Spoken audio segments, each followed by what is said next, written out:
مفتی صاحب کیا نافرمان اولاد کی توبہ اللہ قبول کرتا ہے یا اس کے لیے ماں باپ سے معافی مانگنا ضروری ہے؟ بعض صورتوں میں ماں باپ سے معافی مانگنا ضروری ہے، بعض صورتوں میں معافی مانگے بغیر بس توبہ کر لو۔ کبھی کوئی بہت بڑی غلطی ہو جائے تو معافی مانگ لے، چھوٹی موٹی غلطیاں جو گھروں میں ہوتی رہتی ہیں، کبھی ابا کے سامنے اونچی آواز ہو گئی، کبھی اماں کے سامنے، تو ہم نے علماء سے سنا ہے ان میں معافی مانگنا ضروری نہیں ہے، کیونکہ یہ تو اب ایک گھر میں جب رہتے ہیں نا تو چھوٹی موٹی چیزیں چلتی ہیں۔ یہاں سے ایک بات یہ بھی بتا دوں، بعض میاں بیوی بڑے حساس ہوتے ہیں، شوہر نے بیوی کو کوئی سخت لفظ بول دیا، منہ بنا کے بیٹھ جاتا ہے وہ اور کہتا ہے مجھ سے معافی مانگو، پہلے ایکسکیوز کرو۔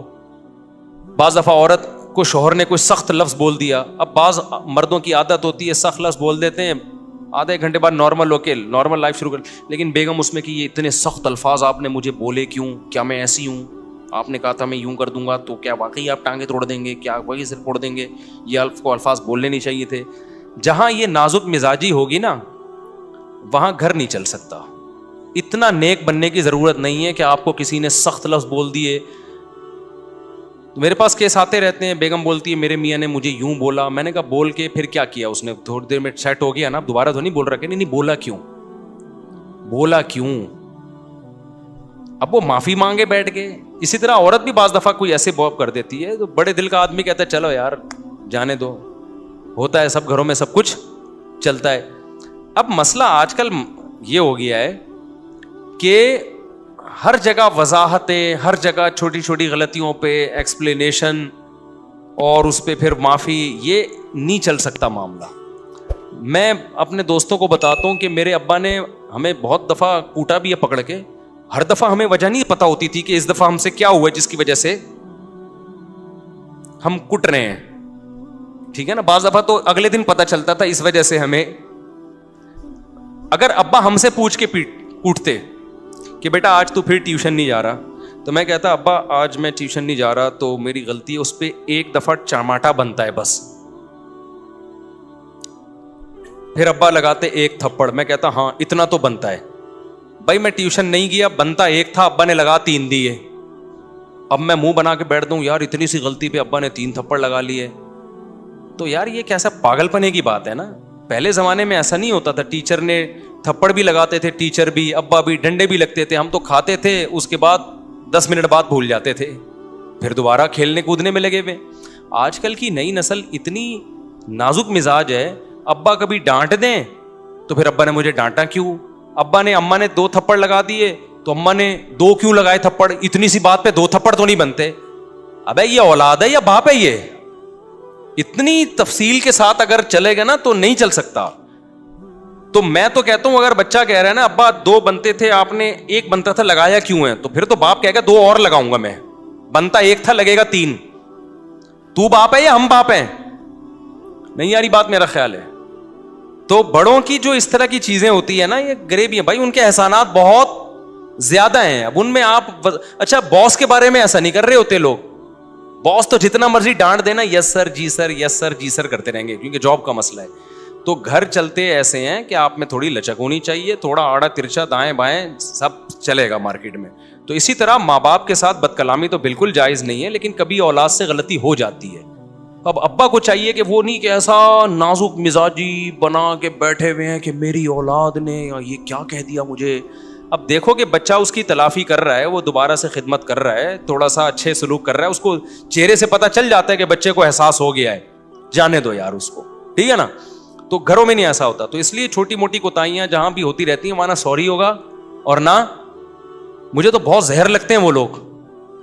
بعض دفعہ ہم بھی دوست احباب جا رہے ہوتے ہیں نا، ذرا سی ہو گئی تو وہ دوست آ رہے معذرت چاہتا ہوں آپ کو، میں نے کہا کیا دماغ خراب، معذرت پہ زیادہ غصہ آ رہا ہے، چلتا ہے ہم نے بول دیا۔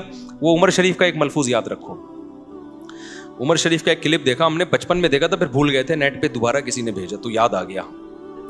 تو اس میں یہ تھا کہ اس کی بیوی کو کسی نے چھیڑ دیا، نہیں اس نے بھولے سے کسی کی بیوی کو چھیڑ دیا، کسی پوش علاقے میں نا، کراچی کے، میں نام نہیں لوں گا علاقے والے غصے نہ ہو جائیں، بڑا مالداروں کا علاقہ تھا، تو اس کو بھولنے کی بیماری تھی۔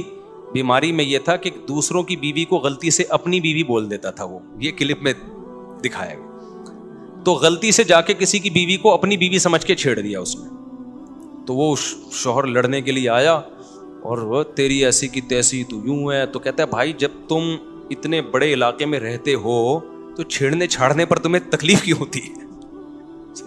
یہ جو پوش ایریا کے لوگ ہیں, بڑے علاقے کے لوگ ہیں, ان کے لیے تو یہ چھوٹی سی بات ہے. کہہ رہے ہم نے تمہاری بیوی کو منہ چھیڑے تو ہماری بیگم کو چھیڑ دو. سمجھ آ رہی ہے بات؟ تو لبرل طبقہ جو بہت اونچا طبقہ ہوتا ہے نا, ان کے لیے چھوٹے چھوٹے مسائل ہیں. اس کی وائف کو چھیڑ دیا, اس کی تو غریب آدمی توپے نکال لے گا نا, دھاڑ دھاڑ دھاڑ, میری بیگم کو تو نے چھیڑا کیوں. تو جو ذرا لبرل قسم کے لوگ ہوتے ہیں نا, ان کے لیے چھوٹے چھوٹے مسائل ہیں. تو اس نے کہا تم جب اتنے بڑے علاقے میں رہتے ہو تو اتنی گھٹیا سوچ کی ہے تمہاری, ٹھیک ہے نا, اتنی گھٹیا سوچ کی ہے تمہاری. یہ تو خیر ایک مثال ہے سمجھانے کے لیے, لیکن بات اتنی ضرور ہے کہ جب آپ گھر میں رہتے ہیں تو اونچ نیچ ہر ایک سے ہوتی ہے. کبھی بڑا بھائی چھوٹے پہ ناراض ہوئے گا, کبھی چھوٹا بڑے کی تھوڑی سی بدتمیزی کر لے گا, کبھی میاں نے بیوی سے بدتمیزی, کبھی بیگم نے میاں سے بدتمیزی, کبھی ابا نے تھوڑا دو بنتا ایک تھپڑ تھا لگا 4 چماٹے دیے. تو ان میں سوری ووری نہیں ہوتا کہ ہر آدمی ایکسکیوز کرتا رہا, یہ پاگل پنا ہے, نفسیاتی چلتا ہے. فوراً اس میں کیا کرنا ہے, چلتا ہے مارکیٹ میں, ٹھیک ہے نا. ایسا بھی اس طرح بھی. ہمارے پاس ایک کیس آیا, اس کے 4-5 بچے تھے, ایک بچہ بگڑ گیا نا. اتنا نہیں بگڑا تھا تو میں نے کہا چلتا ہے, اتنا تو بگڑتے. میں نے کہا 4-3 بچے صحیح ہیں تو ایک تو بگڑن تھوڑا سا تو بگڑنا چاہیے نا بھائی, تو چلتا ہے. تو اتنا مطمئن ہو کے گئے کہ ارے میں تو اتنی ڈپریشن میں جا رہا تھا. میں نے کہا یہ تو بگڑا ہی نہیں ہے بھائی, یہ تو بگڑا ہی نہیں ہے. یہ تو نہ چرس پیتا ہے, نہ ہیروئن پیتا ہے, نہ غلط لڑکوں میں جا کے بیٹھتا ہے, تو بس تھوڑا سا بدتمیز ہے ماشاءاللہ. یہ تو نظر بس سے بچنے کے لیے اللہ نے بہت بہترین انتظام کیا, آپ کے کام نہیں کرتا گھر کے, یہ شکایت ہے ان کو. میں نے کہا تو سبحان اللہ, یہ تو بہت ہی اللہ نے آپ کے گھر کو نواز. 3 صحیح ہیں آپ کے, ایک تھوڑا سا بگڑ گیا. تو نارمل جو جتنی بھی اس طرح کی چیزیں ہوتی ہیں گھروں میں سب چلتا ہے. اچھا ہوتا ہی ہے کہ بعض دفعہ آپ کو کسی کی بات پہ گھر میں غصہ بہت زیادہ آ جاتا ہے. جیسے بیگم نے کوئی الٹی بات کی, آپ کا میٹر گھوم گیا. اب بیگم کہے گی اس دن تو کہہ رہے تھے سب چلتا ہے, تو میں نے الٹی بات کی تو اتنا ایکسٹریم لیول پہ آپ کو غصہ کیوں آ گیا؟ تو آپ بولو یہ بھی کیا ہے, چلتا ہے. پھر آگے سے وہ جواب دے دے تو یہ بھی کیا ہے. اصل میں جب غصے میں جو کانورزیشن ہوتی ہے نا وہ سب چلتا ہے. بات یہ کہ جب تھوڑی آدھا 1 گھنٹے میں ہر آدمی سیٹ ہو جاتا ہے. جتنی بھی بڑی سے بڑی لڑائی ہو نا 1-1.5 گھنٹے سے زیادہ چلتی نہیں ہے, کیونکہ اتنا اللہ نے انسان کو دماغ نہیں دیا تھا کہ 1 گھنٹے تک غصے میں بھناتا رہے تو مر جائے گا, بلڈ یعنی برین ہیمریج سے مر جائے گا. جب انسان کو غصہ آتا ہے نا, آپ کا اتنا دماغ پھٹ رہا ہوتا ہے, اگر یہ غصہ 1 گھنٹے تک کنٹینیو اسی طرح چلے آپ تو مر جائیں. تو اللہ میاں نے سسٹم ایسا بنایا ہوا ہے, تھوڑی دیر کے بعد غصہ آہستہ آہستہ نیچے آنا شروع ہوتا ہے. تو 1 گھنٹے کے بعد سب سیٹ ہو جائے گا. اس وقت پھر یہ نہیں کہ تم نے یوں بولا تھا تو پھر ورنہ دوبارہ غصہ آ جائے گا. پھر جو جس نے بولا تھا معاف, ٹھیک ہے, جو جس نے بولا تھا کیا ہو گیا.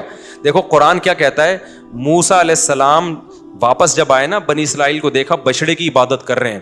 غضب سے موسیٰ علیہ السلام نے کیا کیا ہے, اپنے بھائی ہارون کی داڑھی پکڑ کے کھینچی, حالانکہ وہ بھی پیغمبر تھے.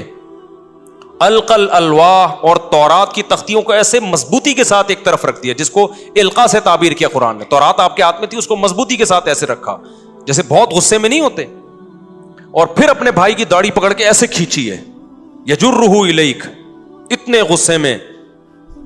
قرآن کے آتے ہیں فلما سکت عن موسیٰ الغضب, تھوڑی دیر میں موسیٰ کا غصہ کیا ہو گیا, ٹھنڈا.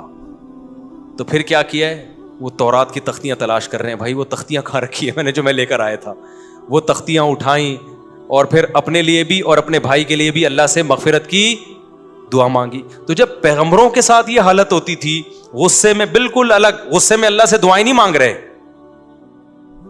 کیونکہ غصے میں تو آدمی کہتا ہے میں کس پہ نکالوں غصہ. حضرت موسیٰ کو ہارون پہ غصہ آ رہا تھا کہ میں آپ کو پیچھے چھوڑ کر گیا تھا اور یہ قوم بچھڑے کی عبادت میں لگ گئی ہے. لیکن جب تھوڑی دیر میں حضرت موسیٰ کا غصہ بھی ٹھنڈا ہو گیا, تو بجائے بھائی کی داڑھی پکڑ کے کھینچنے کے, قال رب اغفر لی ولی اخی, اے اللہ مجھے بھی معاف کر دے, شاید میری کوئی کوتاہی ہو, میرے بھائی کی کو بھی معاف کر دے اگر ان سے کوتاہی ہوئی ہے. فوراً بھائی کے لیے رحمت کا جذبہ پیدا ہو گیا کہ نہیں ہو گیا. اور پھر القل الواح اور تورات کی تختیاں اٹھائیں اور قوم کو بتانے لگے اس میں یہ لکھا ہے, اس میں یہ لکھا ہے, اس میں یہ لکھا ہے.